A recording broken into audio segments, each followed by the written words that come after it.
right now, right here, right now, right here, right now, right here, right now, right here, right now, right here, right now, right here, right now.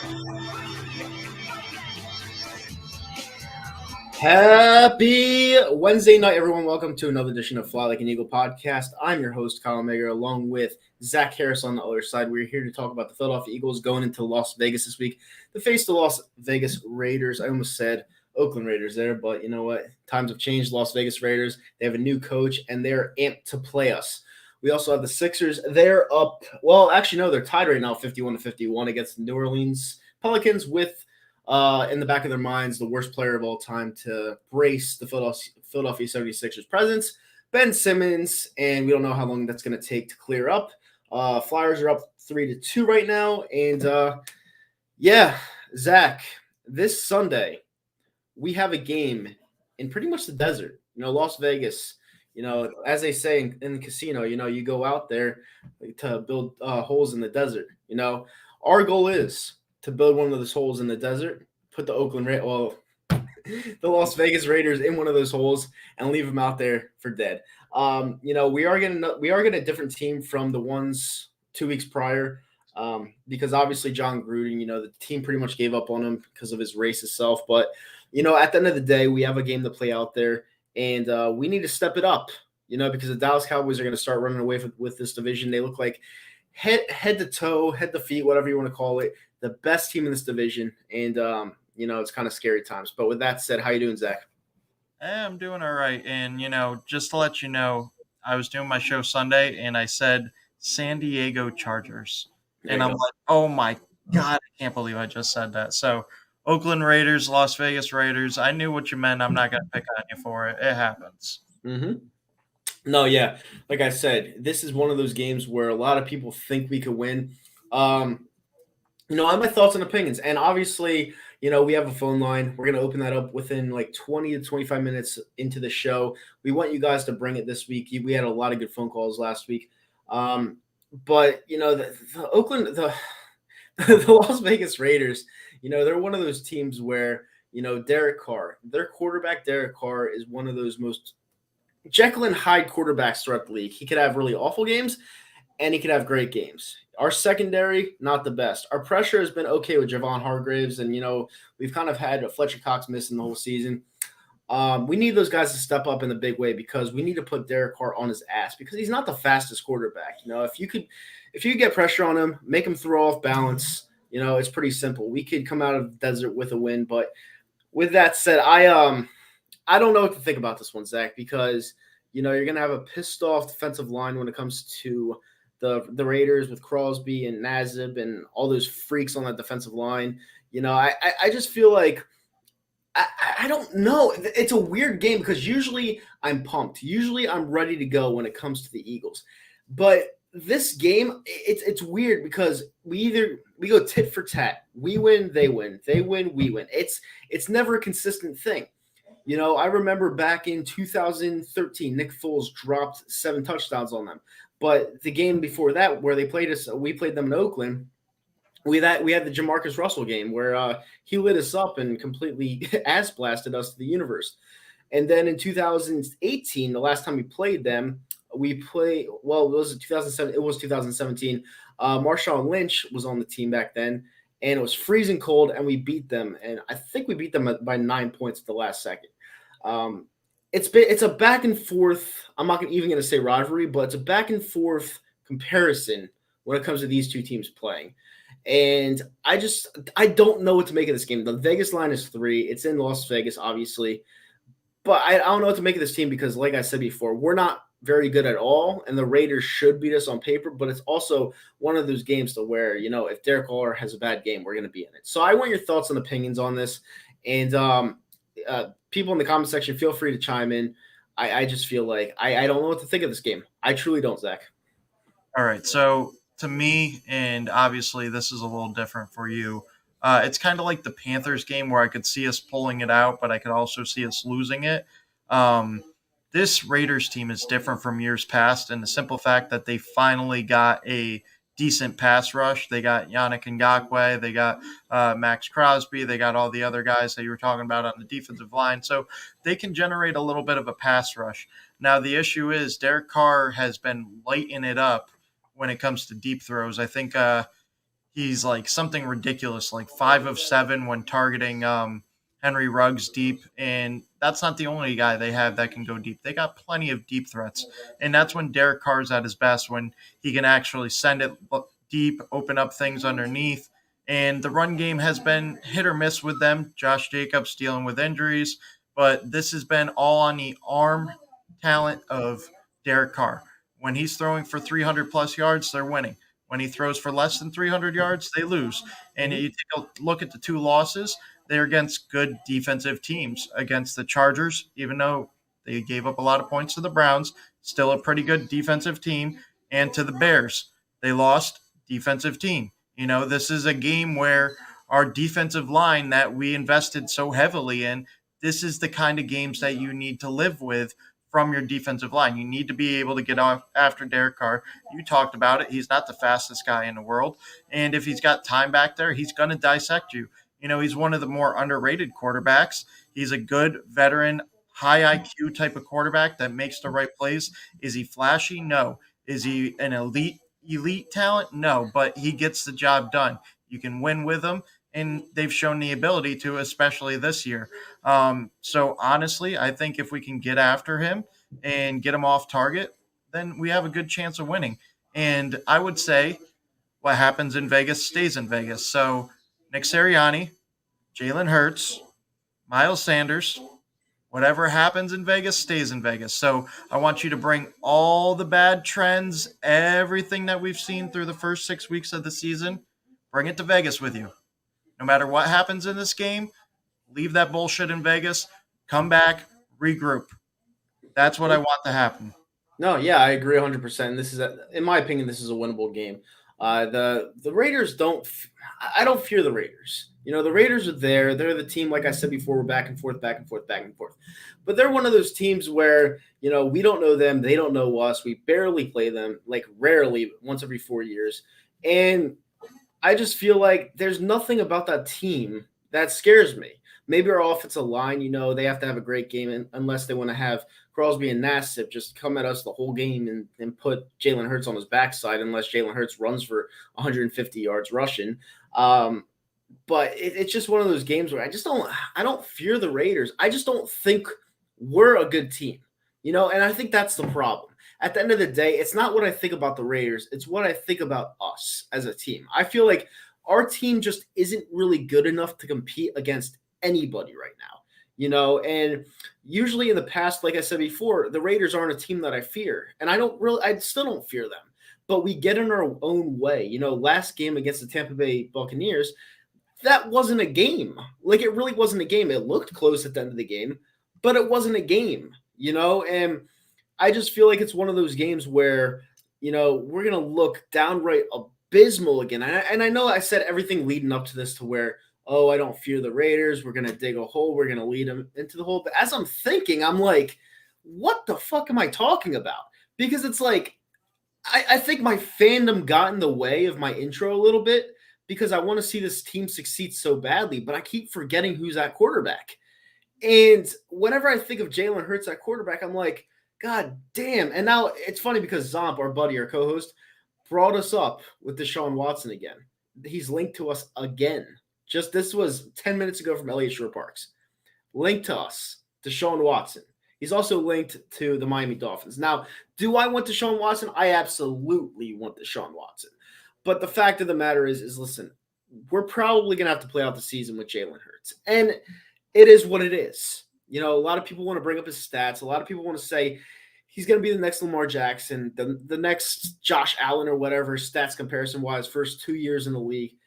I don't buy it just because I'm not really a stats guy. As I say all the time, stats are for losers.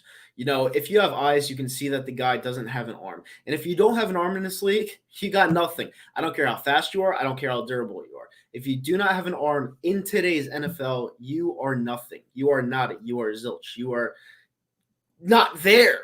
You're just not there. And everyone wants to blame Jalen Reagor. Everyone wants to blame everyone not catching the balls, like Dallas Goedert, Zach Ertz when he was here. Well, if we had a quarterback that didn't underthrow his receivers so much, it wouldn't be a problem. It really wouldn't. Now, I am a kind of a Jalen Reagor, not fanboy, but I'm maybe an apologist because I want him to succeed so badly, and it gets in my way sometimes. His poor play on the field has been pretty bad. I understand that. But at the end of the day, I want to see him with a capable quarterback. I want to see him with someone that could sling it and not like 50 yards over his head. I want to see him with someone that runs a competent offense. You know what I'm saying? I don't want to see someone that looks at his first read and runs to the sticks. I want to see this team develop with a franchise quarterback that can get it done, not only in big moments, but in small moments. Jalen Hurts can't even do that. He can't even do that. And I think that's what bothers me the most. But, enough bashing the quarterback. My thoughts and opinions on Jalen Hurts. I'm looking at this game, and when it all comes to me at once, I'm thinking, like, how in the hell are we going to win this game, Zach? I know the Vegas line is 3, and I understand that, but I don't see, especially after John Gruden getting fired and them having to fire to their ass now, especially with them being at home and that fan's going to go nuts, that building's going to go nuts because they have playoff life, something they rarely have out there in Vegas, Oakland, whatever you want to call it. Those fans are hungry. They want the playoffs. And it's just one of those games where it's like, I think we could have a shot, but then I look at everything going around and everything going wrong with this team, with the coach, with the quarterback, with the defensive coordinator. It's just, to me, it just piles up too much. And now I'm kind of backtracking in a way to where I don't think we could win this game. I think I've backtracked a little bit. You kind of talked yourself out of it. I still think this is a winnable game. It doesn't mean we're going to win it, but it's a winnable game. This is a team that, as long as we do what we need to do on the offensive and defensive side of the ball, and I know that sounds stupid, but it's true. If we play the way that we're supposed to play, if we run the ball, and I know the definition of insanity is saying the same things over and over again, expecting them to be true, but if we run the ball, you know what happens? The RPO becomes more effective. The pass game becomes more effective. You see late in the games, and I know some of them is during prevent defense, but when we start to run the ball, even just a little bit, we just become a little more efficient. And I think a lot of people are harping on the fact that, there's so many RPOs called and Jalen Hurts is calling his own number. You know how you limit that? You take the ball out of the quarterback's hands by saying, hey, we're going to run it. We're not going to do an RPO. We're not going to put it in your hands to make a decision whether you want to run, pass, or whatever option. We're just going to go ahead and straight up run it, because I think that's what they need to do. And they need to get in third and medium, third and short situations and not put the ball all in Jalen Hurts' hands, because obviously we see the limitations and there's ways around it. We just have not game planned around his weaknesses. We've not game planned around his strengths. We game plan around his weaknesses and make him throw 30 times a game. Let me answer this question real quick. John Money asks me, why I think he's talking to me. I don't know if he's talking to Zach, because I don't think Zach's that big of a Foles guy. Why did y'all support Foles early in this time, but not Hurts? It's very simple. Foles in 2013, his second year in the league, had a 27-2 ratio, brought us to the playoffs. Unfortunately, we lost to the New Orleans Saints, but that was his team. Deion Sanders said it himself. It's on tape. He said, I think the Eagles have found their franchise quarterback. Now, granted, the next year he led the league in turnovers, and he went down with a 6-2 record against the Houston Texans, and Mark Sanchez came in and didn't do much better at all. And then all of a sudden, Nick Foles goes away. He comes back. He wins the Super Bowl with Philly. It's a complete opposite scenario and situation of Jalen Hurts. Jalen Hurts is a guy to where if you watched him at his years at Alabama, watched him at his years at Oklahoma, he plays the same exact way. He plays the same exact way. He has the noodle arm. He looks at his first read and runs. He's always looking to run first. I'm so sick and tired of these run-first quarterbacks. I can't stand them. I've never liked him. That's what I liked about Donovan McNabb, because Donovan McNabb, he, in my opinion, when he first started out, he kind of was a run-first quarterback. And then he adjusted his game a little bit, Then he became a pocket passer. Same thing with Michael Vick. When Michael Vick came out of jail, he was a run-first quarterback. When Michael Vick came out of jail in 2009, that 2010 season was probably his best overall season as a quarterback on any team because he became a pocket passer and ran when he needed to. Those are the quarterbacks that you need. When you're running over 8 times a game and you're not thrown with consistency, you're not going to succeed in this league. You're just not going to. And he does it consistently. It's not just 1 week. The guy at the end of every single game, and shout out to this one douchebag that won fantasy over me last week, whatever, fuck him. He had Jalen Hurts starting. All right, Jalen Hurts was abysmal last week. Everyone saw it. He won because Jalen Hurts ran into the end zone twice, stat padded his stats. And that's why I'm so sick and tired of all these Eagles fans looking at the stats and saying that this guy's doing a good job. He's not doing a good job. He's an abysmal quarterback. And I know Zach loves him because he's a Bama guy. He always sticks with his Bama players. But Jalen Hurts, to me, is one of the worst Bama players of all time. Like, seriously, to come out of Bama, he's one of the worst. He's a good athlete. He could probably be a fullback in this league. But as a quarterback, he is absolutely abysmal. And I won't shy away from saying that. I want to win. I want to succeed. And I want a quarterback. Now, granted, next year going into the draft, there's not many quarterbacks, especially when we get that Miami Dolphins pick, because inevitably Deshaun Watson is going to get suspended for 4 games, and that won't help them much. When we get a good pick, I don't know if I want to waste a top 3 pick, top 5 pick on Matt Corral. I think he's a good quarterback, but I don't think his value is there for that. You know, there's not one quarterback in this draft that sticks out to you that says, "Oh, you should pick him number 1 overall." It's just not that way. You know, so we're kind of stuck in limbo. Like, do we bring Jalen Hurts back? You know, my answer, no, we don't bring him back because he's not worthy of an NFL starting position. He's just not. But the fact of the matter is, I'm not running the front office, so I know Dumb and Dumber up there are going to bring him back. And that's just how it is. Now, I want to bring this to Zach because I know Zach has a lot to say about this because he's a Jalen Hurts guy. We all know this. He's a Jalen Hurts guy. He's a Bama boy. And he probably disagrees with a lot of what I said. But tough cookie. I want to win. And honestly, I don't give a fuck anymore. I'm so sick and tired of the fanboys. I'm sick of it. I'm sorry, Zach. Ouch. Way to introduce me to this one. No, I agree with what you say. I'm a Bama boy. I'm a Jalen Hurts fanatic. You know, I love Jalen Hurts, the person, the leader. But at the end of the day, he needs to do a better job to lead this team to victory. And ultimately, I think he has a chance to do it, but he has to grow and he has to do it quickly. He needs to make the plays when the plays are there to be made. He also needs a little better play calling and he needs a little better accuracy. It's not it's not necessarily his noodle arm. I think his arm is good enough. Yeah. Not great, good enough. He needs to get the ball out quicker. And by quicker, I mean he needs to read the defenses.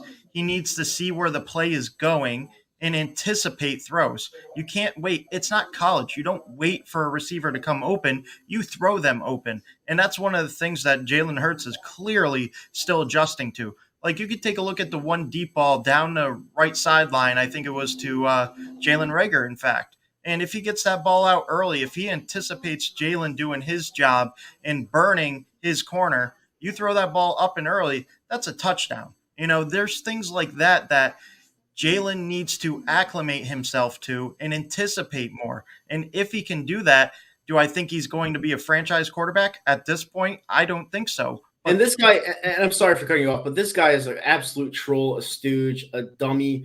And I don't understand why he's an Eagles fan if he keeps talking like this. So Minshew is the answer. I don't know how old you are, John. Hopefully you're not as old as I think you are. Hopefully you're a kid because you don't understand what we're saying, or I'm saying at least. We never said Minshew is the answer. Minshew is a healthy scratch every single week. He is not here to play a part in this Philadelphia Eagles offense. What we're saying is Jalen Hurts is not a 10-year quarterback. He's not. We're looking for a guy that could start for this team for the years to come. That was Carson Wentz before loss. That was Carson Wentz. I don't know what just happened to my mic. Whatever, it doesn't matter. And we thought we had that with Carson Wentz. We don't have that with Carson Wentz. Never had it with Carson Wentz. We're trying to find our next franchise quarterback, and we're not going to just stick with Hurts because He's a safe pick. We don't want to waste a pick on a quarterback. We don't want to waste assets on a quarterback, even a veteran quarterback. Maybe bring Aaron Rodgers in here at age 39 for a couple of years to get a stopgap going.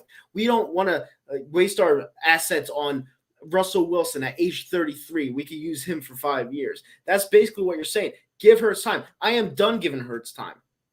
I have given Hurts 5 years going back to Bama. I've watched him every single weekend.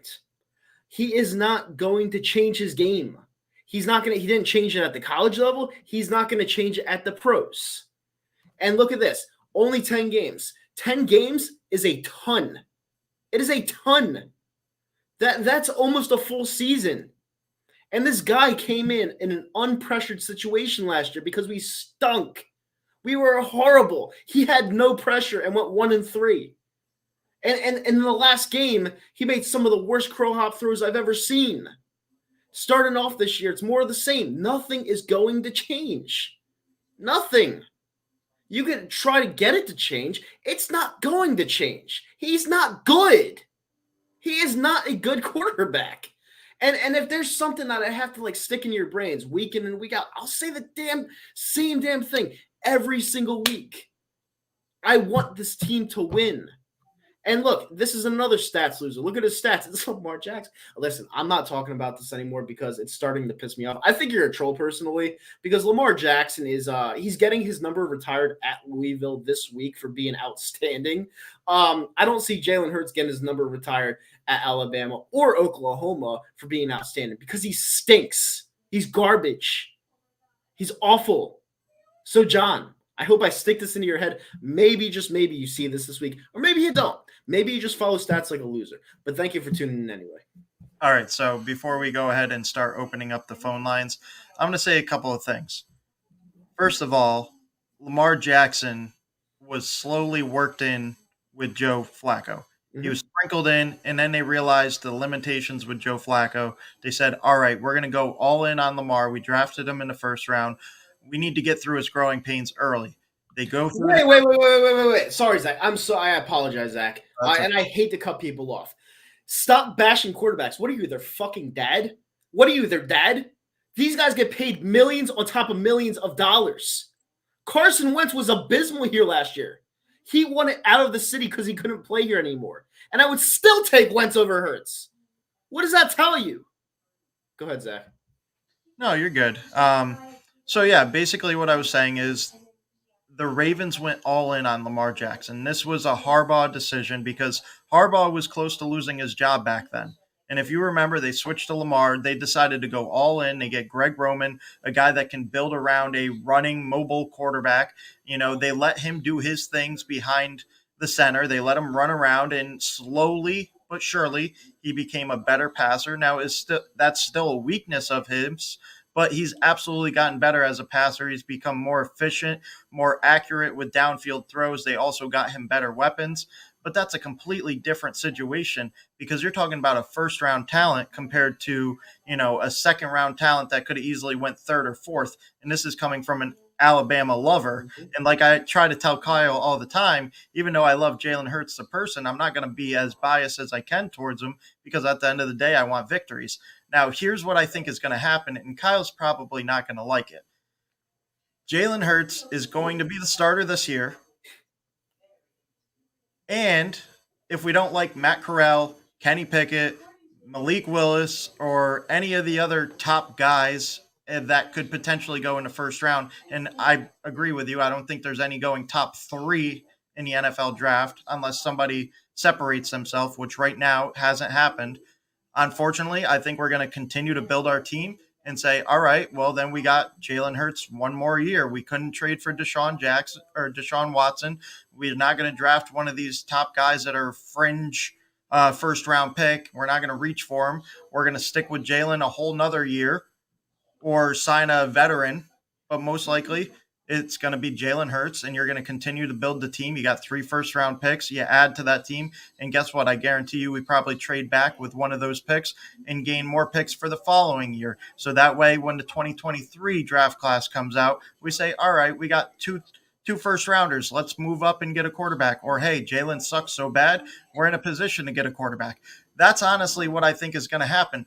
But in meanwhile, I do think Jalen Hurts is going to have a year, potentially two, to prove his worth. And guess what? Right now, he hasn't proved it. And I know 10 games isn't a lot, but you take a look around the NFL, and with the way the draft cap is and the way that we rearranged what quarterback makes what in the NFL draft, like you got to remember, Matt Stafford came out in the draft. He was making 50 million guaranteed immediately. It's not that way. So it becomes a hell of a lot easier to move on from a quarterback, even if they're a first round pick. Take a look at Josh Rosen. I think Josh Rosen has tremendous talent. He never worked in this league. He never got a fair shot. And guess what? I don't think he would have ever made it, but he got moved on from so quickly, even being a top 10 pick. You know why? Because they said, hey, we're not tied down to him financially. He's not the right guy. It was only 1 year. Guess what? We're going to move on and try to find the right guy. And we've seen multiple teams do that because it's no longer a hindrance to have to keep these first round guys on your team. And now you're talking about a second round pick that isn't even as much financially as a first round pick. Yeah. And at the end of the day, listen, I could say what I want about Jalen Hurts. I could say he sucks. I could say he's not going to be anything in the NFL. At the end of the day, he's taking those hundreds and wiping his tears with it. Like, I mean, he's rich. He'll be more rich than I ever will be, maybe, possibly. I hope I'm richer, but I probably won't be. The guy will be just fine financially. You know, if that makes you feel better, John Money. If that makes you feel better, he'll be great financially for the rest of his life. Now, I did have this one comment before we open up the phone lines. I had this one comment earlier about Zach's Knicks shirt. All right? Because this is an Eagles show. What is with the Knicks shirt? I know what it's about, but can you tell our fans out there? All right, so we're still currently losing, but it's opening day for the NBA for me anyways. I know yesterday we opened up the NBA world, but for me as a Knicks fan, we opened it up, and guess what? For the first time in like 20 years, we got something to be excited about. So, yes, I'm wearing my RJ Barrett shirt. So, you know, even though this is an Eagles show, we do like to wear other things. Kyle's wearing a Yankees hat right now. You might not be able to see it. I know exactly what hat it is. Yep. Guess what? He's wearing it with pride because right now the Red Sox are down 3 games. Absolutely. Big fucking losers.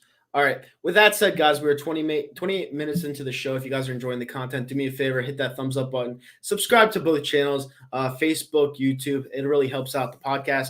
And we'll be posting this right to Spotify right after the show. We are about to open up the phone lines. The number is, and I'm going to repeat this a couple times, 518-944-4297. So last week we had a lot of good calls. We had a lot of good talks with our people. And yeah, they were fire. They were all fire. So bring your comments, bring your voices, and this show is yours now. With that said, I'm going to go to some of these comments. Let me see. Keep me updated on the Knicks game because I'm not currently watching it. So if they are up 4, continue to keep me updated. I think the fourth quarter is just getting ready to start. Yeah, keep him updated. I don't really care. Lamar Davis. Kyle, where do you think Ben gets traded to? I hope he gets – I'm going to be completely honest with you, Lamar Davis. I hope he gets blacklisted by the entire NBA and he plays not another minute in the NBA. I hope he plays in China, like, to be completely honest with you. I cannot stand this guy. I didn't like this guy 3 years ago. I thought it was over him, to be completely honest with you. But the fact of the matter is this guy is holding this Sixers team hostage. And, you know, it is one of the worst situations – not only in NBA history, but in sports history. And I am ashamed of what's going on right now. And if this guy plays a minute for the Philadelphia 76ers, I just got a partial plan. I just got partial tickets, 10 games I'm going to. One of them is the next game on November 8th. I won't go to a single game. I will sell all my tickets. And I hand to God I will. This guy should not play 1 second for this team. Suspend him every single game. I do not care.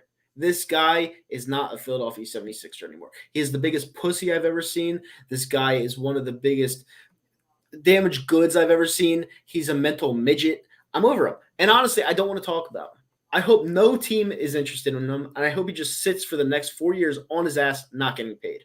That's what I hope happens. But where do I honestly see him going? If I'm being realistic, Sacramento. That's where I see him going. So what else do we have? I'm creating a podcast channel as soon as I can be. Yeah. I mean, hey, listen, we're gonna have call-ins all the time. If we want to have special guests, people of notoriety, we'll definitely share a split screen. I just wish you were available this week on a split screen because obviously, we're playing the Raiders. But yeah, just keep up the good work, keep that podcast going, and yeah. Call in, Raider Nick. Call in right now. Yeah, call in, Raider Nick. I'm trying to see. The NFL is going to force Jalen to go through his reads. Well, here's the thing, Kavan, and that's a good comment. You could try to force him to go through his reads all you want, but if you can't do it, you can't do it. If you don't have the mindset to do it, it's impossible. You have to be smart IQ-wise, and I just don't think he is. I feel like he's a pure athlete. And when it comes to a quarterback, you need to have everything. You need to have the brain. You need to have the attributes. You need to have the durability. You need to have the arm. You need to have everything. And he's lacking the mindset. So I don't know. I mean, this is the one where I'd rather be wrong than right on because our QB situation down the road isn't looking good. But I just know what it is. It's the same thing with Ben Simmons. 3 years ago, I said he was a stiff. I was right 3 years ago about that.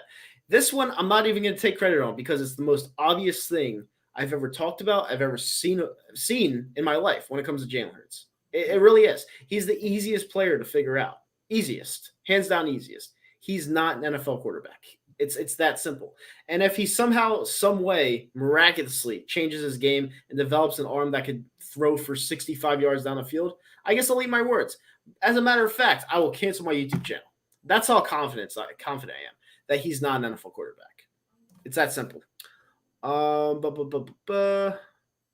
right, John. Well, of course you're a Lord Brunson's listener. And listen, I have nothing against Lord Brunson, but Lord Brunson feeds you the wrong material, buddy. And I'm going to say that right here, right now. Everyone has a voice on YouTube. And, he has a popular subscriber count. He does. He has a lot of popular listeners. But at the end of the day, he's dead wrong.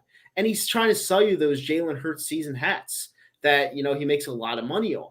So the more he could do for that, the more he could pull up stats and say, hey, I'm good, when you're really not when it comes to Jalen Hurts. It's going to get him more profit. It's going to put more money in his pocket. Of course he's doing it. He knows what he's doing. He's not a stupid guy. Does he genuinely think that Jalen Hurts is good? I'm going to be honest with you. I don't think he does. I think he's just trying to put money in his pocket. And I think he's leading you the wrong way. Just my opinion, though. I'm not sure I'll be at the game Friday. I will, too. It's my first game of the partial plan. So that'll be my first game at the Wells Fargo Center. Good and well you ain't going to eat your word. I mean, listen, I don't say things like that unless I think I'm 100% going to be right on it. I don't say stuff like that. It's just this thing with Hurts. I read people like the back of my hand. I know people's thoughts and opinions off of their reads, their vibes within the first 10 minutes of meeting them. Jalen Hurts, I don't know him as a person, but I see what he is as an athlete. And you could just tell he has everything. He's the captain. He's the guy that can lead the team. He can do whatever he wants. He just can't play at the position. And it sucks because I wish he could. If I could take Carson Wentz's arm and put it on Jalen Hurts, I would do that in 2 seconds. But the fact of the matter is, I can't. It's not surgically possible. So take it how you want it. I've said this all the time. Jalen Hurts is the guy you would like to be the franchise quarterback because he has every tangible about him. He just doesn't have the talent yet, and he hasn't shown the talent. But everything else about him, the hustle, the work ethic, the leadership, everything about him screams franchise quarterback. He's just not putting it together on the field. Yeah, exactly. And I like this comment. People have their own opinions. These YouTubers and people in general need to stop trashing other YouTubers over opinions. And this is the thing. Everything that I've said the last, 10 years were my own opinions. I'm not trying to go above and beyond to outsmart anybody. Obviously I want to look good at the end, but I'm not trying to outsmart anyone. When I have my opinions, I say them on camera. I say them live. And those are my honest opinions. If you don't like them, you could bash me all you want. But the thing is, when it comes to something this crucial, this substantial, I'm rarely ever wrong. I was right about Ben Simmons. I was right about Carson Wentz. I'm right about these things. These are drastic. These are drastic, and I want to see my team succeed. It's just the fact of the matter. And, if people don't like it, tough. They can deal with it. I'm not going anywhere. Zach's not going anywhere. Obviously I put my thoughts and opinions out there more than Zach does, but it's the fact of the matter. We're here to stay. And if you don't like it, you don't have to watch. Wait, I thought you did. I don't like Wentz at all. But is he having a good season? Hell yeah, he's having a good season. On a different team. He wasn't going to have that season here. All right, we got a call. All right. Fly Like an Eagle podcast. What's your name? Where are you calling from? Sam from Chicago. What's up, man? Sam from Chicago. Yeah, what's up, man? What's up, buddy? I have a question. So, when the Bears traded Nick Foles to Philly, what would you give up for him? I wouldn't take Nick Foles at this point. Only reason why is because it would be the third time a quarterback has been in the city.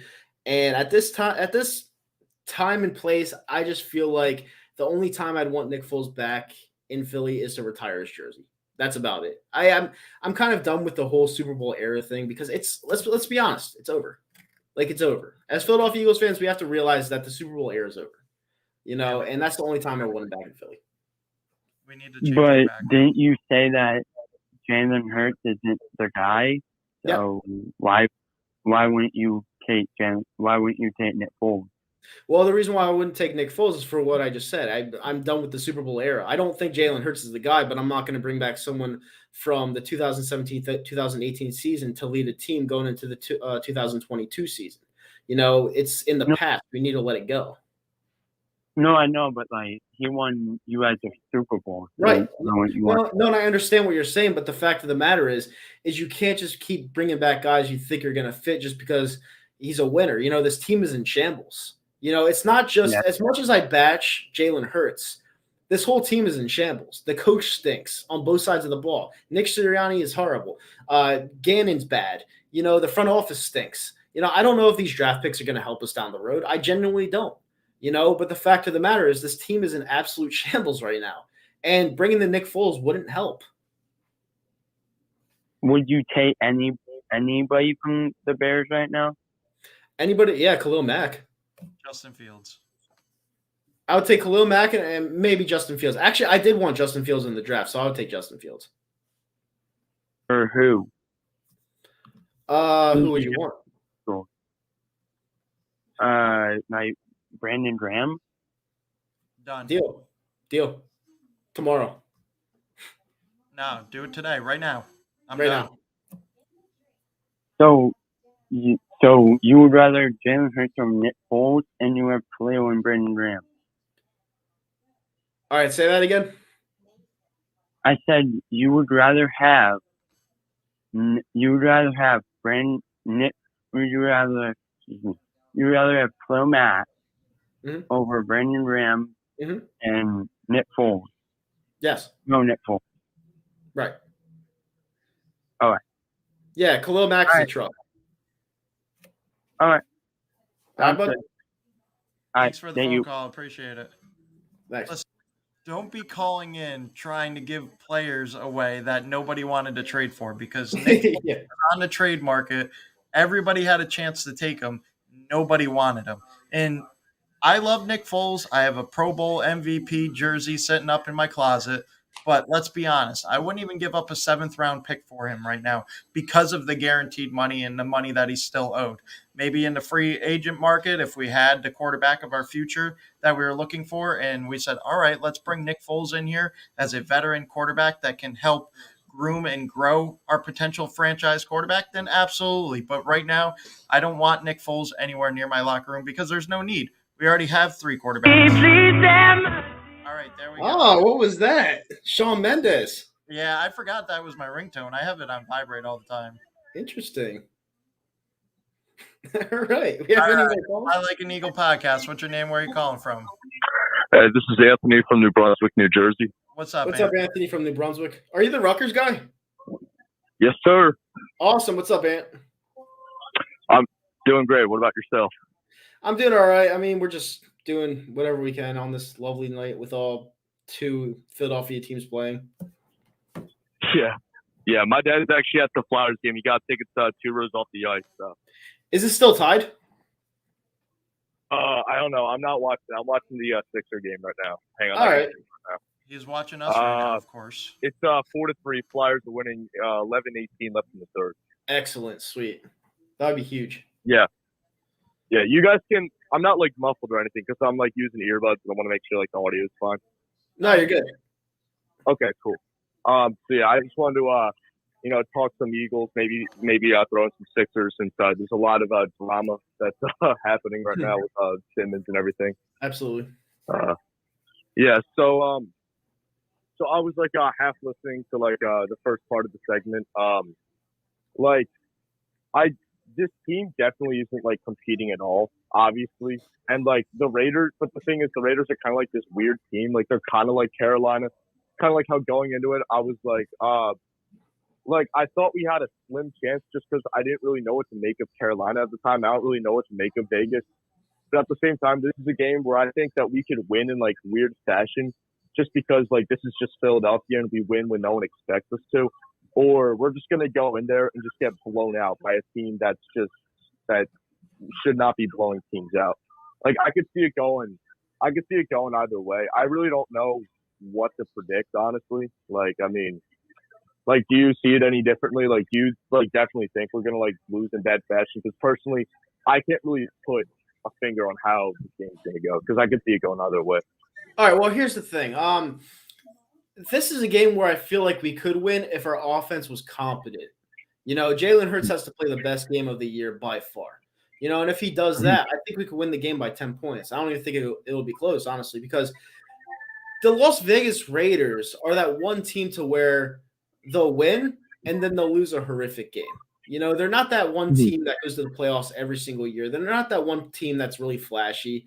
They'll beat Baltimore at the beginning of the year, and then they'll lose to Chicago by 1,000 points. So it's like, This is a tough game for me to figure out, like I've been saying the whole show, because I just don't know what to think of it just because of the guy under center. If we had a better quarterback, I'd say, oh, Eagles all day, because I think we'd be the better team at that point. But I generally couldn't tell you what I think about this game because I have no clue. I know the Vegas line is scary, but I genuinely have no clue.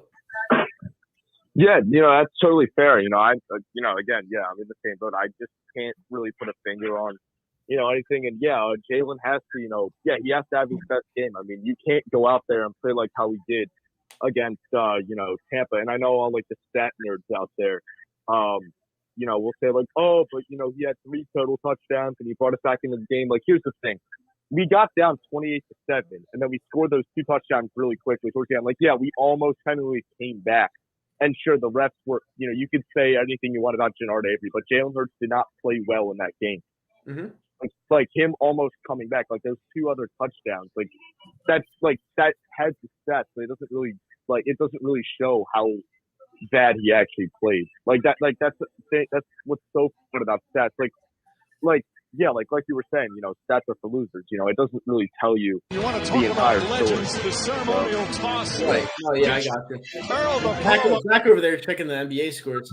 Yeah, I was gonna say a huge thing just like blasted off. Like, Yeah. No, that was totally Zach. I'm calling Zach out because Zach being the producer of the show is kind of just I'm going. going to the next game. I got caught. Yeah, you got it. wait, you got the Knicks game on? Yeah, I got it going. Yeah, I saw a Knicks jersey. Wait, are you a Knicks fan or are you just like I'm a wearing Knicks a Knicks fan. jersey? Oh, okay. Yeah, I saw you wearing a Knicks jersey. I was like, oh, is he a Knicks fan? Yeah. I know Nitro's a Yankees fan, but I didn't realize you were a Knicks fan. That's funny. Yeah, I mean, here's the thing about the Yankees fan, because I know a lot of people want to come on my show, troll me, and say, oh, you're a Yankee fan, but you like the rest of Philly. Hey, listen, all right? The Yankees are a global organization. It's not like I just went to New York and picked a team.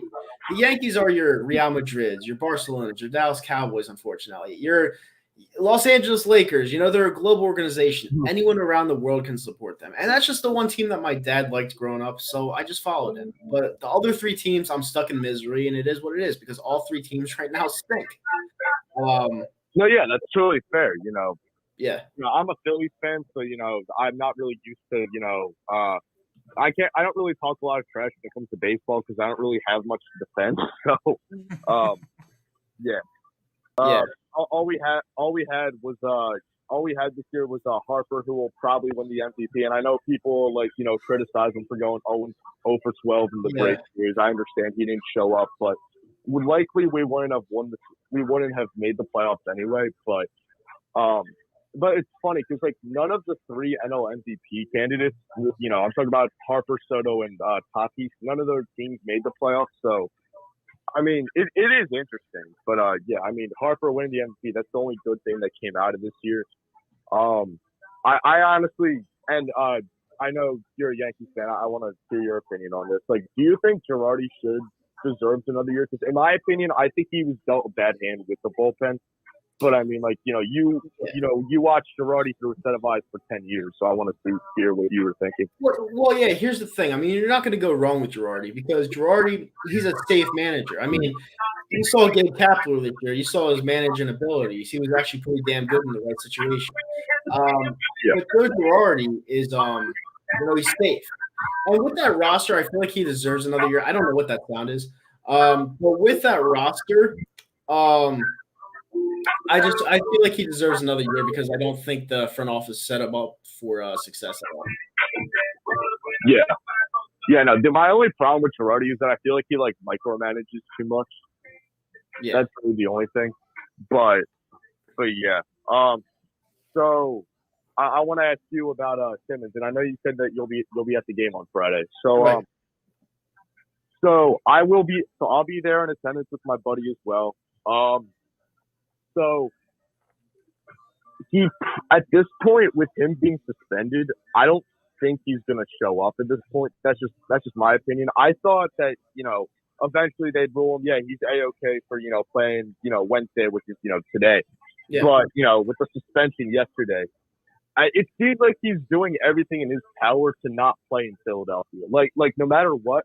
And what's bad? When you screwed up so bad, where Doc Rivers, who was Ben Simmons' biggest defender, threw him out of practice. He had enough. That tells you how bad it is. Well, like he said yesterday, his job as a head coach is to protect his team. He was and probably still is a big Ben Simmons defender. But the fact of the matter is, as a head coach that's getting paid millions of dollars, if your star athlete is not willing to participate in a drill, a defensive drill where his game's the best at, he clearly doesn't want to be there and he's hurting the team, and at that point, you got to send him home and you got to suspend him because this guy it's clear as day. He doesn't want to be there. He wants out. His management in Clutch Sports, they're the biggest clowns of all time. And it's going to be tough to deal with this guy. I'm being completely honest with you because what Daryl Morey wants for the guy is insane. He wants 3 first-round picks. He wants McCollum, and he wants a couple swaps. He clearly doesn't want to give up Ben Simmons for nothing. And I think the Sixers are kind of hurting themselves because they know the guy's going to hurt his leverage even more down the road. And at that point, you're not going to get anything for him. So it's what do you do in this situation? Now, thank God I'm not in this position in the front office because it's a tough position to deal with, situation to deal with. But I don't know, man. I'm just so over Ben Simmons. I've been over him for 2 years, 3 years. I don't even know. I've never liked the guy, and I'm just happy to move on. The thing I've been looking at the most tonight wasn't necessarily how the Sixers would perform down there without Zion. It's how Maxey would play because Maxey is the key part to this team from now until whenever. He has 13 points, 6 rebounds, and 3 assists right now. He needs to step it up. He needs to be a great point guard because, believe it or not, losing Ben Simmons is huge. It's big because his defensive presence is it's one of the best in the league. So it's gonna hurt. Yeah, it is. It is. His elite perimeter defense, with him being gone, the lack of perimeter defense is going to hurt us. But that's not to say that we don't have good defenders. We still have good perimeter defenders. You still got Danny Green. You still got Matisse Thybulle. And, you still got Joel, who's, a great rim protector. And in my opinion, what I'm thought, when you look at, the great defensive teams, the Utah Jazz mainly, the thing about the Utah Jazz is that they have Rudy Gobert, who's arguably the best rim protector in basketball. You know what I mean? To me, rim protection is a lot more impactful than perimeter defense. Like, I'm not saying that Ben's he is overrated, like, overall, but not defensively. You know, his defensive presence is there. But I value rim protection a lot more than perimeter defense. And, like, obviously, you know, if we don't have Joel out there, you know, I don't think much of the 76ers when Joel's not out there. Obviously, nobody really should. But the defensive presence of him being gone would hurt a lot more than people would think it would. But offensively, yeah, we'd be toast if Embiid wasn't out there.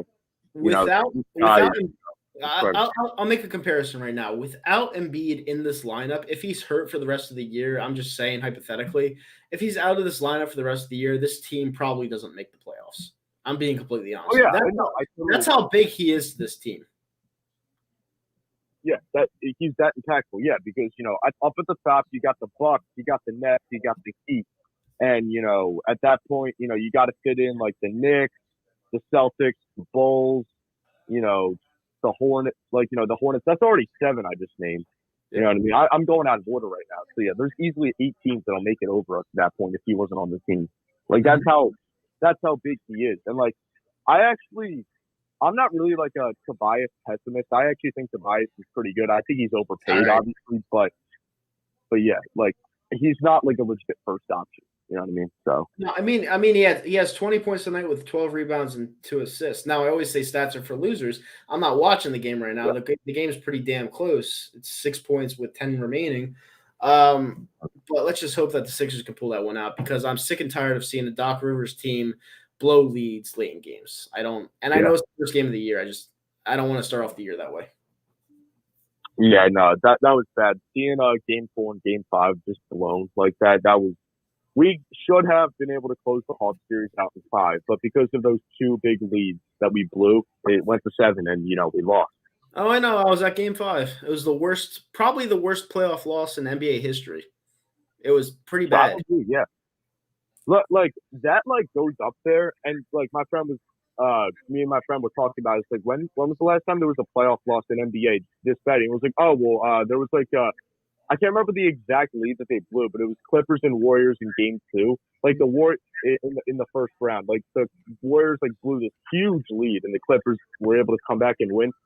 But, like, I was like, you got to remember, like, the Clippers were, like, huge, like, underdogs in that, and the Warriors still closed that series out in 6. That Warriors team was unstoppable. Yep. So, like, that had, like, nowhere near the stakes. Plus, that was the first round in game 2. This was like a pivotal game 5 where the series was tied 2-2. And, you know, whoever wins goes up 3-2. And we had the game right then and there. And you saw the Warriors last night. They completely dismantled. Well, not dismantled, but they beat the LA Lakers retirement home team. And they sent it to great. And they still won. So, yep. But, yeah, Anthony, hope to see you at the game on Friday. It should be a good time there. And thanks for calling in. Sure. Yeah, no problem. Thanks for having me on. Appreciate it. Bro. That was a good call. Mm-hmm. So you have anything to take away from what we just talked about, or is the Knicks fan just kind of blind over there? Nah, I figured out a way to put the Knicks game on my daughter's tablet, so I kind of was just distracting myself with the Knicks blowing a late lead in the 4th quarter. There you go. Oh, they're blowing a lead? Not really. They were up by 10. Now they're up by 5. So not terrible, but all right. Go Celts. Because I know my friend's watching that game. But yeah, we'll see what happens there. I know they're at the Garden.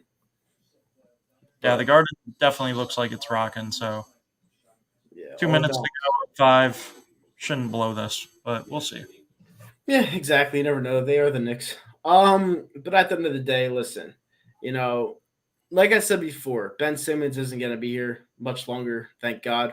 Embiid, if he gets hurt, going to be out. I mean, the Sixers have no shot without Embiid. It's just that simple.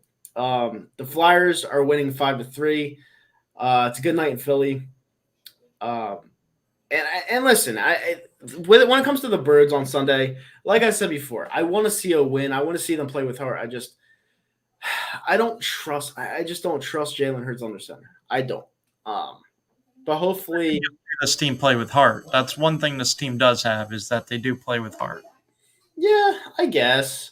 I mean, this year I've been kind of like off and on when it comes to the heart, but that's what I wanted at the beginning of the year was to be down, was to be in games at the end. So I guess I can't complain. I kind of saw it was coming with Jalen Hurts this year. I said it in the offseason, and it's happening. So I guess it is what it is. I honestly think the game it could go either way. It really could. I can't really say much. It's much more than that. I can't. Cam Newton to the Eagles. Okay, I don't think that's real. Do you guys think Hurts or Sirianni is more of the problem? Hurts. I don't like Sirianni per se. I think he's kind of a doofus, but Hurts can't run the offense. Without Hurts running the offense, a guy like Sirianni can't really make his game plan effective in the way that he wants because the quarterback that you have can't run the plays that are designed. So I think it's definitely more of Hurts, like not even close either. And I'm not a Sirianni guy, but there's a reason why he's not really running the ball because Jalen Hurts just gives too much away. He's too easy to figure out. Like when he's handing it off and he's running the RPO, he always takes it and runs. Always. Like he never hands it off. He always takes it, and he never switches it up. So it's definitely more of a Hurts problem, 100%. I would say 60-40 Sirianni. Of course. Call-in number is 518-944-4297. Danny, regular on the show, so I expect him to call in. Yeah, I completely disagree, Zach. And the reason why I'm saying that, you're my buddy, but no. If you had a competent quarterback back there, I think Nick Sirianni would look a little bit better. How many teams are succeeding without running the ball right now? Wait, what? How many teams are succeeding without running the ball right now? Not many. I don't think there's one. Exactly. But like I said, you can't run the ball when Jalen Hurts is giving away every single play at the line of scrimmage. Maybe even before that. Jalen Hurts doesn't control what Miles Sanders does. Hand the ball off, see what he does with the rock. He has the choice to run the ball off. He has the choice. That's why it's called an RPO. Either give it off or exactly. run with it. And guess who calls those? The coach. No. So Jalen Hurts can hand it off if he wants. Trust me on that one. Trust me on that one. It's called an RPO. You know how it gets into their headset? Because Nick Sirianni calls it. He goes, this is an RPO. We're putting the ball in your hands. You make the call. You know how you take it out of Jalen Hurts' hands? Say, we're not running an RPO. We're running right up the gut with Miles Sanders or whatever play you want to run with Miles Sanders. You run it right with Miles Sanders. But we got a phone call. All right. Fly Like an Eagle podcast. What's your name? Where are you calling from?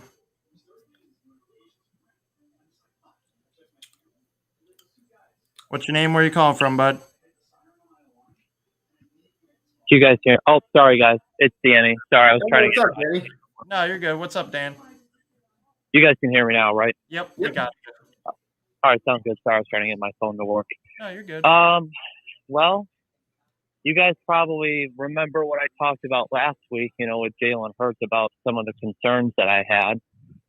And now I'm going to be honest with you, I'm in panic mode. And I'm not the type of person that likes to panic because everything I talked about last week where I worried about, his arm strength and his accuracy and just his ability to see the field, you saw it on Thursday. I mean, and I know Tampa, they're a really good team, but they were really banged up. I don't even think we had 100 yards of offense until the fourth quarter, right? Nope. And the thing that worries me is that because like I said last week, I'm not completely sold on Jalen Hurts. The bigger concern that I have, and I asked you the question a little bit earlier about Nick Sirianni, because I'm really worried about Nick Sirianni too. And I'm not sure, and I know it's only 6 games, but I'm not sure if he's the right guy for the job. And to me, if Hurts is a flop, the Eagles can move on from him.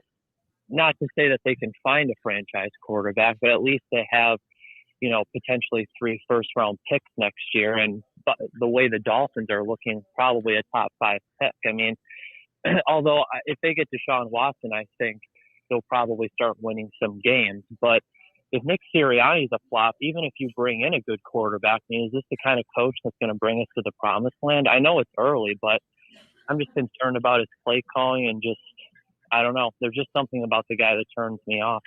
And then I worry about, can Howie Roseman make the pick? I'm just not sure about the future of the franchise. I don't know. Something about last week, and I know it was Tampa, but I started thinking about it more and more and more. And I know that there's going to be a lot of draft picks and cap space, but do you trust the GM to make the right pick? I don't trust Howie as a GM. I don't really trust his coach. And I talked about it last week with Jalen Hurts. I don't really trust him either. So I'm just kind of shaky about the future of the franchise, but I hope it turns around. Yeah, no, Danny, the one thing I will say about Nick Sirianni, and this isn't even a bold prediction in my opinion. I think I'm going to be dead on right about this one, as a lot of people may or may not be. I'm 110% sure that Nick Sirianni at this point is a one and done coach. There is nothing to me, unless they keep him as a puppet, there's nothing to me that sticks out about this guy being an NFL head coach. And I know that I said that Jalen Hurts is the biggest problem in this offense, but it takes a guy like Sirianni to see that.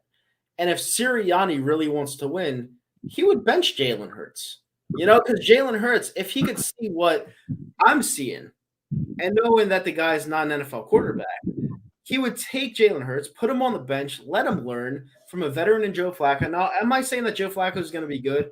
I'm not saying that. What I'm saying is Joe Flacco has been to a Super Bowl. He's won a Super Bowl. He's ran offenses in the NFL for years. You have to make a change at some point, especially if you're really focused on winning. Do I think this team's good? No, not at all. But the fact of the matter is, if you want to make a stance, if you want to keep your job in the NFL, you do have to change things up. And I think it's going to be more of the same this week. I hate to break it to anyone watching the show right now to let your hopes down, but I think it's going to be more of the same. I think it's going to be first read, gone, first read, gone, first read, gone. I don't see much changing, Danny. Well, to me, Flacco is washed. It would be interesting. I'm not calling for this because even though I'm not sold on Jalen Hurts, I think you give him a few more weeks because I don't think Minshew, because some people were saying, I actually have a friend of mine that is a Jaguars fan. I know you don't find many of those. He told me that Minshew is horrible. I don't know if that's the case. I don't think Minshew is not our future. We brought him in to be a young, cheap backup, so he's not our future. So, and I don't know, but it would be interesting if it got to the point where, let's say that they lost the next few games and Hurts didn't improve, if a new quarterback would improve the offense. I'm not saying that's the case. I just think it would be interesting. But I will say this, and I was actually going to ask this, but you already brought it up. If Nick Sirianni is a one-and-done coach, the Eagles are going to look like, they already kind of are, but they're going to look like a laughing stock. Danny, they're already laughing stock. They've been a laughing stock for the last 2 years with the whole Carson Wentz situation. They're already laughing stock. If you're already laughing stock, there's nowhere you can go but north. So it's like they don't really care about that. They're gonna still keep Howie Roseman. Jeffrey Lurie's going to keep finding a puppet, and they're going to find one until something works for them. Because in my honest opinion, they're the ones calling the shots. I don't think it's the coach, because I think the coach is really fucking dumb. I genuinely do. And I don't think he's a leader at all. And I think he's too focused on being a child, or a man-child at that, wearing Dr. J jerseys, pandering to the crowd, and I don't think he cares about coaching. I generally don't, with this fucking colored pens he puts on his hat. I think he puts one for every first down. Lack of what we do. One for every run play called. Yeah. Well, that's honestly why I think that, because you're right about them hiring puppets. It's just that I remember a couple of years ago, I don't want the Eagles to become one of these organizations that's hiring and firing coaches all the time. Usually successful organizations have a lot of coaching stability. I remember the 49ers a couple of years ago, they had, what's his name? I think Jim Tomsula, and then Chip Kelly. And then, of course, they found Kyle Shanahan. But if the Eagles become that, it's just not going to be good. And a lot of the candidates, and, one of the reasons why I didn't want them to fire Doug Peterson, even though I don't necessarily think he was the best X's and O's coach, is because I'm like, who are you going to bring in here? I kind of wanted them to go out and hire an offensive coordinator, but I thought Doug Peterson was a pretty good leader of men. And obviously, he won the Super Bowl and won 4 playoff games and did a pretty good job. I thought to myself, I'm like, what candidate are they going to bring in here that's going to do a better job? Because like Brandon Staley, who's with the Chargers. Now, I'm not saying Brandon Staley would have the Eagles. Well, maybe he would, because I know this team is not necessarily ready to compete. But I know a lot of the top coaches, they didn't even want to come here, and probably because, like you talked about, Howie and Jeffrey Lurie just have too much control. Mm-hmm. So and I don't know. And throughout my years on YouTube, I've always brought up that what coach wouldn't want to coach the Philadelphia Eagles? Like any good coach, even someone like Nick Saban. I feel like if you gave Nick Saban the right deal, he would give another shot at the NFL. I'm just being honest with you. Believe it or not, head coaches do get bored in college. They want to step up their game, and Nick Saban's appearance with the Miami Dolphins was absolutely embarrassing, and the guy gets the best players every year. I think he'd want to take another challenge. I believe wholeheartedly that you could get any guy in here for the Philadelphia Eagles, and then he'd realize what a joke of a front office it is, and then bounce within a year. That's how bad the front office is. But I will say that a coach would come in here. Any coach would come in here because you only have, 31, 32 teams in the NFL, maybe 30. Of course there's going to be that one guy that wants to coach the team. It's a dream. It's a dream to coach in the NFL. But the front office is a joke. And if you don't listen to the front office, either they'll fire you or you'll want to commit career suicide and just bounce. Yeah, I mean, I guess that's true. I mean, if I was a coach, anybody would take an opportunity. I'm just saying, if I was a top candidate, like let's say every single year there's like 5 or 6 openings. Right now, I'm going to be honest. Obviously, I'm an Eagles fan. I want the best coaches, but it's not. It would. I said this at the end of last year. It's not my first choice, and I'm not even saying, like, let me be clear here. I'm not saying that Nick Sirianni is done, like, or that he won't end up being a good coach. I'm concerned. You know what I mean? I guess that's what I'm trying to say. Same thing what I said. Well, actually, okay, I'll be honest with you. I'm going to be very blunt with you, and I talked about this last week. I am almost 100% sure that Jalen Hurts he's not a franchise quarterback. Mm-hmm. And that he's not the long term. I'm almost 100, and I hate saying that, and I'm not the type of person that gives up on quarterbacks, but I'm an Oklahoma fan. I like college football, okay, obviously, but I am an Oklahoma fan. I don't live in Oklahoma. I live in Illinois. I think I've mentioned that before. But so I watched Jalen Hurts at Oklahoma. I don't follow them quite like the Eagles, and I can say between Baker Mayfield, Kyler Murray, which I like Kyler Murray a lot. I was not a huge Baker Mayfield fan, but he's not even close to those guys in terms of what he did at Oklahoma. And you have to put this in the retrospect. He had CeeDee freaking Lamb on his team at Oklahoma in a conference that doesn't play defense. So if you put those two things together, it makes you look pretty easy. But like I said before, Danny, I'm sick of bashing the quarterback. He is what he is. My opinion is not going to change, and I'm sure people like you have your thoughts and opinions that we love to share on the show weekly, every single week. And did the Knicks just lose? I hope so. Based off of Zach's reaction is very possible, which I would love. But buzzer. Oh, it's overtime buzzer. Sweet. But yeah, Danny, no, I agree. Oh, can I ask Zach a question? Absolutely. So, because I asked the question earlier, who do you think is the bigger problem, Nick Sirianni or Jalen Hurts? I just want your insight. What do you think? They're absolutely both the problem. I think 55%, 60% Sirianni, only for the simple fact is, run RPOs. And Kyle talked about this all the time. Jalen Hurts keeps taking off with the RPOs. You know how you combat that? You stop calling RPOs. You just call run plays. That's one way to combat it. And we haven't seen that adjustment yet. There's certain things that you can call to work around Jalen Hurts' strengths. Let's be honest.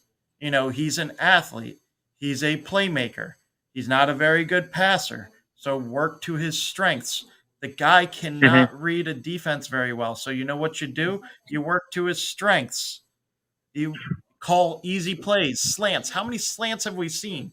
Like, get the ball in Devonta's hands. Like, not everything needs to be a screenplay. Not everything needs to be an RPO. Switch it up. We saw success in the beginning of games last year with Doug Peterson. If you put the beginning of games with Doug Peterson and the end of games with Nick Sirianni, maybe we got a complete game with Jalen Hurts. Breaking news. The guy is dumb, so work to his strength.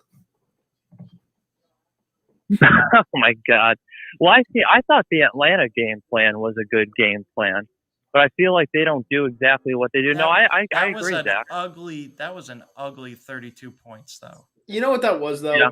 Let's be honest. Guys, let's be honest here. You know what that Atlanta game was? That was the first game of the year. There was no film on either teams, and it was just a shit show on both sides of the ball. Atlanta's bad, too.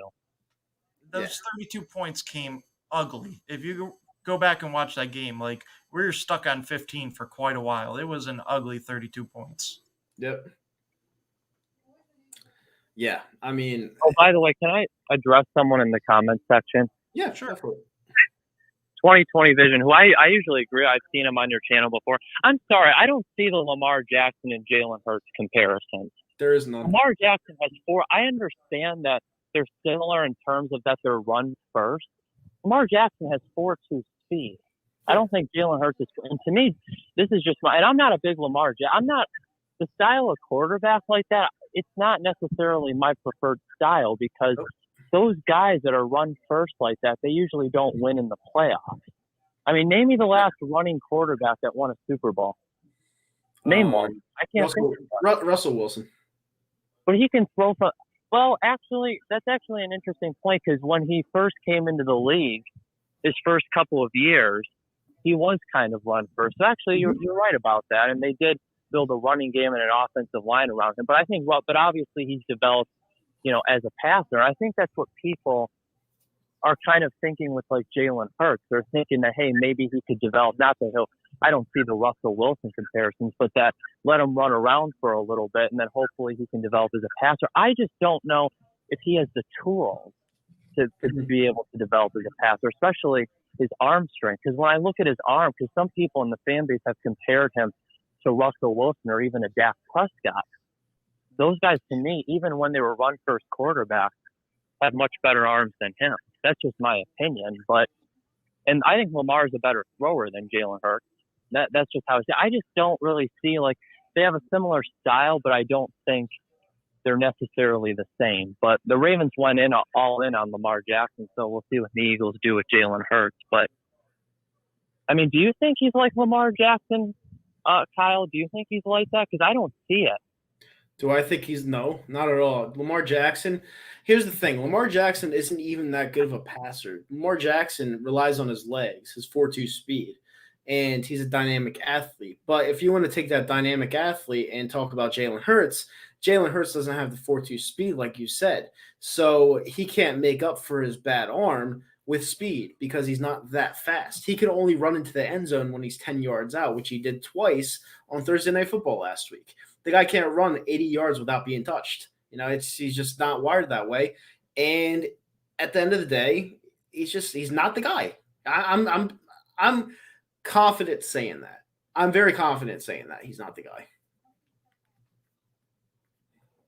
Yeah, I don't think he is either. I just don't see it. Yep. By the way, Danny, the Sixers won 117-97. What'd you say? The Sixers won 117-97, so they did not blow the lead. Oh, I'm not a Sixers fan, but oh yeah. And by the way, sorry, I'm looking at the chat here. Russell Wilson is a pocket passer, Goku LeBron.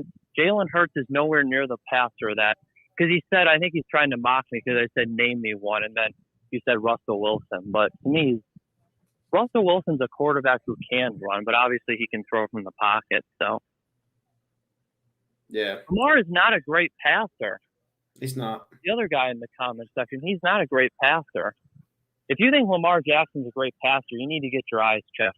I'm talking to the Aiden Bombs 42. He's not a great passer. Well, I mean, look at his playoff performances against the Chargers and the Tennessee Titans. The Tennessee Titans, I bet the Tennessee Titans outright, money line. And they were plus 345 that game, and they won that game easily because Lamar Jackson can't make quality throws. So when you're saying he's a good thrower, I don't really understand that logic.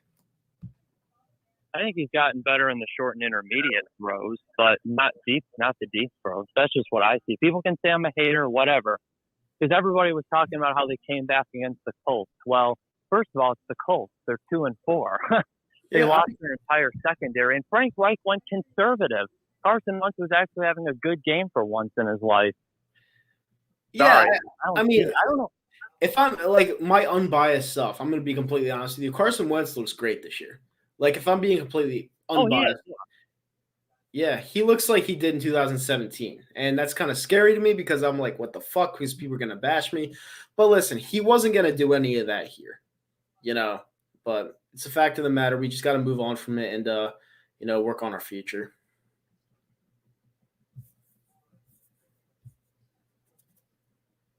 Yeah, I don't know. Because I was getting some people on Twitter today, because I see a lot of these comparisons, and people keep saying, well, Jalen Hurts is like Lamar Jackson. He's like Russell Wilson. He's not.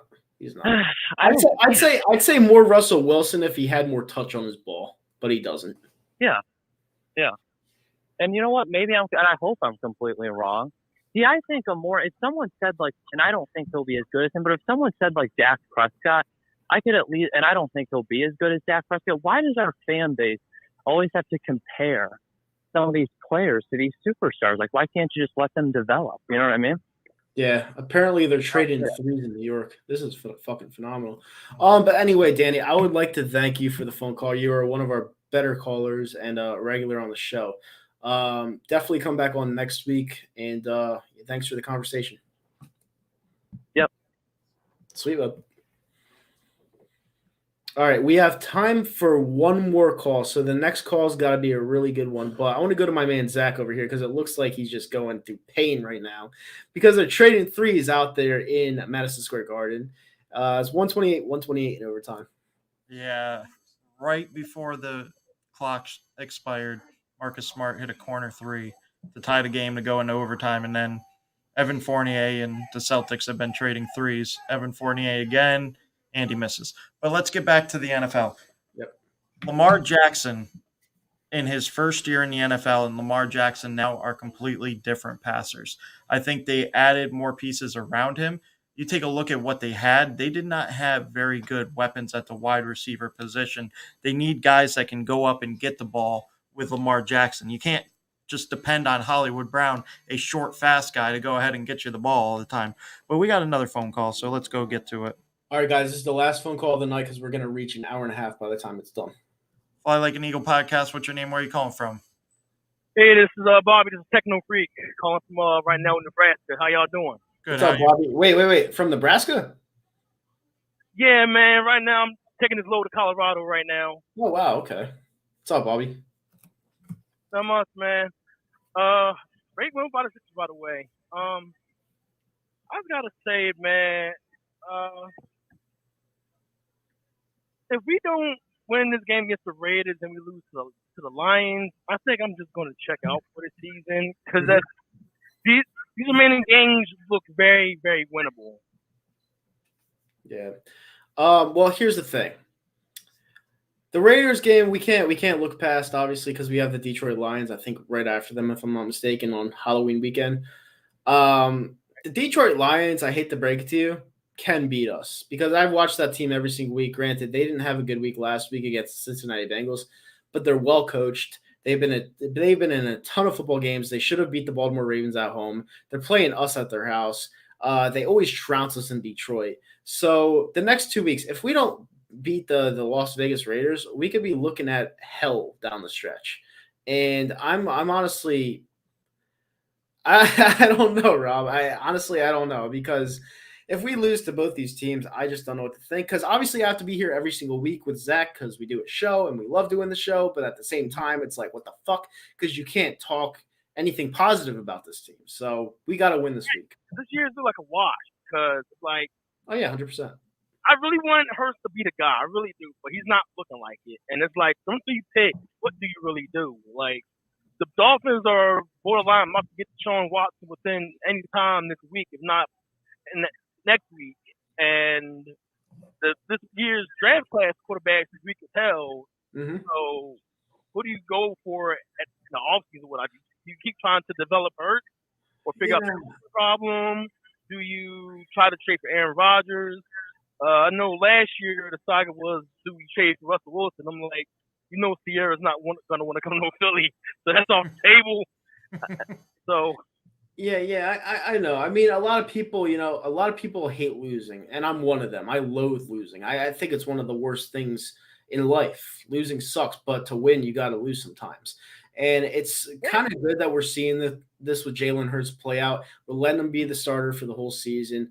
And we're seeing his flaws. Like, do I like seeing his flaws? No, but it's flaws that you have to point out in order to fix your offense down the road.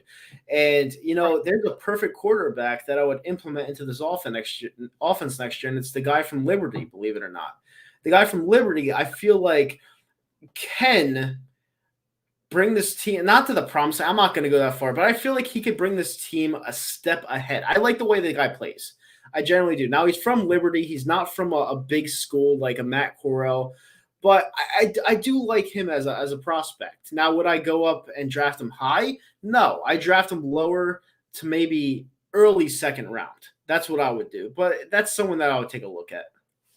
For this draft, I'm looking at maybe possibly draft an old lineman or try to draft like a defensive tackle to fill in for Fletcher Cox in the future. And defensive end to fill in for Brandon Graham at some point in time. He's getting old and he's looking pretty injury prone. There's two players I'm looking at right now. If we've picked in the top five, top seven actually for two picks, I'm looking at Kyle Hamilton, safety out of Notre Dame, and I'm looking at Stingley. Those are the two players I'm looking at right now. Because we need, we need safety help badly. And honestly, I want a linebacker, but I know they're not going to go after linebackers. So I don't even know what we're talking As long as Howie and Lurie here, that ain't happening. No, it's not happening. And I was like debating on this forum the other day. Like, you talking coaches. I'm like, I'm not so sure this play calling is all on Sirianni. I mean, I believe it's from above, higher than him. I believe it goes even higher than Howie, and it goes to Lurie. Mm-hmm. Because if you know from years past, he admitted he loves the passing game, and I don't know if he stole it, but he sung freaking Doug Peterson the song not to run the ball so much after a game where Miles Sanders had 151 yards of rushing. Mm-hmm. And we saw a coach. I was like, I feel like a coach that would be good for this team. If, you like a joke back then with the Jets. But I would say Rex Ryan, because he believes in having a quality defense all around, and he believes in pounding the rock. Mm-hmm. No, yeah, I hear you. 100%. Do you have a score prediction for the game on Sunday? I think my prediction would be, I'll say Eagles 31, Raiders 27. All right. Where do you get the 31 points from? Is it going to be a Jalen Hurts ball-out game, or is it going to be more of a Miles Sanders game? I think it's going to start off slow with the passing game, all them things they like to run. And I think once they give it to Sanders, he might have a breakout game, and they'll see this really works. So, I mean, this team is bipolar at this point with the way they want to run it. So, I don't know. Right. No, yeah, I hear you, buddy. But yeah, thanks for the phone call, and go Birds. Yeah, go Birds. Go Birds. Oh boy, I can't believe I just said Miles Sanders breakout game. I mean, I guess it's got to come eventually, right? At some point. Yeah, I don't know when, but how did the Knicks do? They win? It's double overtime now. Celtics by 3. Uh-oh. Yeah, I mean, out of 82, so Oh my God, Boston's winning. You got 81 more after this. You going to the bar after this? No. I'm going to bed. That's what you just said. No, I said you got 81 more after this. Yeah, sure. It's 131, 130. There's still like 3 minutes to go. All right, so a lot of stuff to talk about. I see the same question over and over again in the comment section, so let's talk about it for a brief second. Because right now I still think it's too early to decide what the quarterback class is going to look like. Clearly, it hasn't elevated to the level that it has in the past. But I can almost guarantee you there's going to be 3 quarterbacks taken in the first round this year. I can almost guarantee you. Right now, one of the people's whose stock is rising is the kid from Pittsburgh, Kenny Pickett, I believe his name is. He's rising up the boards. Yeah, he's been decent every single year, but this year he's just really exploded on the scene. Matt Corral's another name to look out for. You got Malik Willis. There's some players there, but I don't know if I want to spend a first round pick on him. Basically, what it's going to come down to is, do you fall in love with one of these quarterbacks in the first round? Or do you want to go ahead and take another mid-round pick and say, all right, Jalen Hurts and this mid-round pick are going to battle it out next year? Because I don't think we're going to add Deshaun Watson in a trade. Kirk Cousins may be a free agent after this year, I believe. Do you really want to go that route? There's going to be options, but at the end of the day, they're probably going to either go through the NFL draft if they fall in love with somebody, or you're going to have to deal with another year of Jalen Hurts or, Gardner Minshew or whoever the hell they put in there for another year. That's why I'm sitting there saying, you know what? This year in the NFL draft, and I hate talking about the draft this early in the season, you take one of those premium picks for a team that needs a quarterback and buys into a quarterback early in a draft, trade back and go ahead and get another pick for next year. So that way you still have your 3 first-round picks, but you also have 2 first-round picks going into next year. So you can build around Jalen Hurts and the rest of the Eagles' offense and the defense, and you say, all right, we'll give Jalen Hurts another year because we have no other options at this point. And worst comes to worst, we'll draft a quarterback in 2023, and we already built a nice young roster to hand over to this quarterback, and we're just going to have to grow with them. Yep. No, I actually agree with you. With the whole mid-round pick with Jalen Hurts, duke it out. Listen, I know I keep talking. What? I don't want that to happen because I don't want to waste another mid-round pick. I hate keeping on talking negatively about Jalen Hurts. I hate it. But if he's not going to perform for the rest of the year, if he's going to be adequate, if he's going to be average at best, I don't even want him on the team next year. I don't. I just want to move on from him. Just release him. Just give him away. I don't want him on the team. If he's going to be below average. But Zach, listen. It's tough to predict what the Eagles are going to do, especially this week. But I don't know. I'm going to give a score prediction right now. I'm going to go 27-21 Raiders. What are the percent chances of the Eagles getting blown out? You and a couple other callers have talked about possibly getting blown out. For me, I think it's a low percentage against the Raiders. I want to say 5% because there's always a slight chance they get blown out, but I want to say 5%. But 5%. I want to hear your take on it. It depends. If they play like they did last week with Hart after John Gruden getting fired, I think we do get blown out. I generally do. I think it could be like a game 35-17 if they play like they did last week with the heart and passion and determination. But again, it all depends on how the Eagles travel. I know the fans travel, so there's going to be a lot of fans there. It really depends. Yeah, it really depends on how the team comes out and performs. That's just how it is. If they're going out partying the night before, it's not going to be good. And I absolutely agree. The kid from Oregon is a beast. There's also another linebacker on Oregon that's out for the season who is also very good. I can't think of his name off the top of my head. Which means he's not very good. He's out for the season. But yeah, you got a score prediction, Zach? Yeah, the team that scores more points is going to win. There you go. I'm going to do this every single week because I hate when you ask me. So the team that scores more points is going to win. 5% chance of blowout. I think there's a good chance that we win. We got to start off strong. We got to start off running the ball. Don't put Jalen Hurts in third and long situations. You know why? Because Jalen Hurts isn't that great of a passer. So you put him in third and long situations, guess what? He's going to fail. And whether it's Jeffrey Lurie, whether it's Howie Roseman, or that nerd that's best friends with Jeffrey Lurie's son or whatever, that's bringing the analytics that says, hey, if we pass the ball 100 times a week, one of these weeks it's going to work out. you know what? I don't want to hear it. I don't care about analytics. Analytics are great to help make a decision, but at the end of the day, you're the one that has to make the decision based on the information given. Well said. I'm not an analytics guy myself. I think it's for nerds. I think you need to kick the nerds out of sports. And I agree with everything you just said. By the way, not by the way, but we're literally about to get out of here. It's an hour and a half. Thank you guys for tuning in. Thanks for the phone calls. You guys make the show what it is. I love going at this pace. I love going at this length, especially when it goes by this fast because, this show is fun. This show every single week, the season goes by quick, and you guys make it. So I want to congratulate you guys for another good job this week with your comments, your call-ins. And we'll be back next week with the preview show, 9 o'clock Wednesday. But we'll also be back after the Raiders game, 7 o'clock East Coast time. Zomp will be back for the first time in like 3 to 4 weeks. He's suspended. He's done.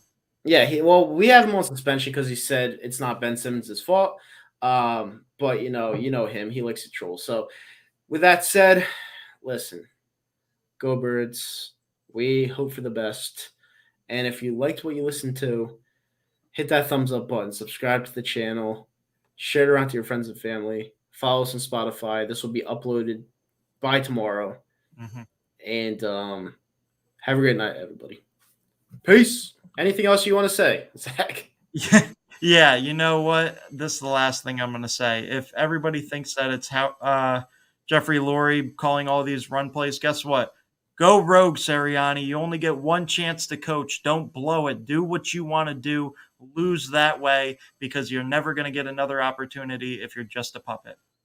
And on that note, we out.